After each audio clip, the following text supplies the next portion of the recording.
ജില്ലാതല കായകൽപ്പ അവാർഡ് നിർണയ പരിശോധന കരുനാഗപ്പള്ളി താലൂക്ക് ആശുപത്രിയിൽ നടത്തി. 3 തവണ സംസ്ഥാന പുരസ്കാരം താലൂക്ക് ആശുപത്രിക്ക് ലഭിച്ചിട്ടുണ്ട്.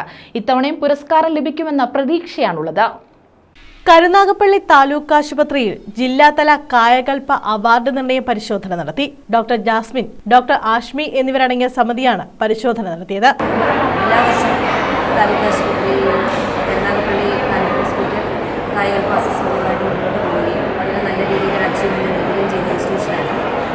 കായകൽപ്പയുടെ അസസ്മെൻറ്റ് ഡിസ്ട്രിക്ട് ലെവലിൽ വളരെ വിജയകരമായി തന്നെ ഓരോ ഇൻസ്റ്റിറ്റ്യൂഷനും മുന്നോട്ട് പോയിക്കൊണ്ടിരിക്കുകയാണ്.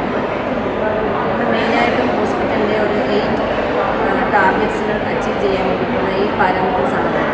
ഒന്നാമതായി നമുക്ക് ഹോസ്പിറ്റലിൻ്റെ അപ്കീപ്പ്, അതോടൊപ്പം തന്നെ അതിൻ്റെ സാനിറ്റേഷൻ, ഹൈജീൻ, ഈ ഹോസ്പിറ്റലിൻ്റെ ഇൻഫെക്ഷൻ കൺട്രോൾ എങ്ങനെ പോകുന്നത്, അതോടൊപ്പം തന്നെ മറ്റ് സപ്പോർട്ടീവ് സർവീസസുകൾ, ഹെൽത്ത് പ്രൊമോഷനുമായിട്ട് ബന്ധപ്പെട്ട് ഹോസ്പിറ്റലിൽ ചെയ്യുന്ന കാര്യങ്ങൾ, ഇതെല്ലാം ഓവറോൾ നമ്മൾ സോഷ്യൽ ലെവലിൽ എല്ലാ ഡിപ്പാർട്ട്മെൻറ്റും ചെക്ക് ചെയ്യുകയും ആശുപത്രിയുടെ ശുചിത്വം, റെക്കോർഡുകൾ സൂക്ഷിക്കുന്നതിലെ കൃത്യത തുടങ്ങി വിവിധ വശങ്ങൾ പരിശോധിച്ചാണ് ജില്ലാതലത്തിൽ മികച്ച ആശുപത്രികളെ തെരഞ്ഞെടുക്കുന്നത്. ഇങ്ങനെ തെരഞ്ഞെടുക്കപ്പെടുന്ന ആശുപത്രികളിൽ നിന്നാണ് സംസ്ഥാനതല അവാർഡിനായി പരിഗണിക്കുന്നത്.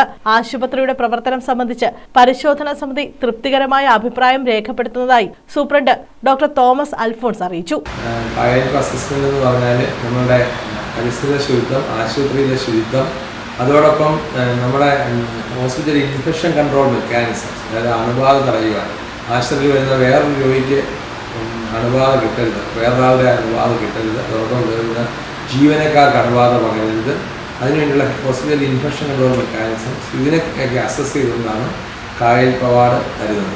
അപ്പോൾ നമ്മളുടെ ഈ ഒരു പ്രധാനമായിട്ടും ഈ കായകൽപ്പ അവാർഡ് കഴിഞ്ഞ വർഷങ്ങളിൽ 2019, 20, 21, 22 നമുക്ക് കായകൽപ്പ അവാർഡ് ലഭിച്ചായിരുന്നു. നേരത്തെ 3 തവണ സംസ്ഥാന അവാർഡും 2 തവണ ജില്ലാ അവാർഡും കരുനാഗപ്പള്ളി താലൂക്ക് ആശുപത്രി കരസ്ഥമാക്കിയിട്ടുണ്ട്. News bureau, Karunagappally.